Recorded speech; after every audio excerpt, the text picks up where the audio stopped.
Hello বন্ধুরা, আজকে আমার খুব কষ্ট হয়েছে জানো তো।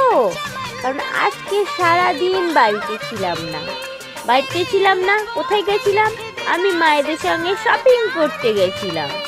দেখো, শপিং ওই থলের মধ্যে আমাকে রেখেছিল, দেখে থলে করে করে নিয়ে ঘুরেছে ক্যাঙ্গারুর মতন। তাই তো, তুমি ক্যাঙ্গারুর মতন ঘুরেছো তো। আর আজকে শপিং করতে গেছিল যেহেতু ওর মাম্মামের বিয়ে, তার জন্য। তাই তো মাম্মা, মাম্মামের বিয়েতে যাবে ঘুরতে, বিয়ে বাড়ি খেতে যাবে, তার জন্য শপিং করতে গেছিলাম।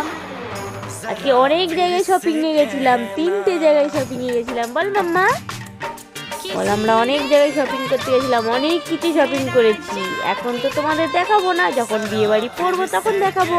তো টাটা, সকলকে বলে দাও গুড নাইট। মামা বলে দাও গুড নাইট। Good night. এটা হাসি মুখ দেখে দাও, এটা হাসি মুখ দেখে দাও, এটা হাসি মুখ দেখে দাও, এটা হাসি মুখ দেখে দাও। হাসবে তো গো বাবা, হাসবে তো গো, হাসবে তো। একটু হাসি হাসি করে দাও, হাসি হাসি করে দাও। বলো টাটা, গুড নাইট।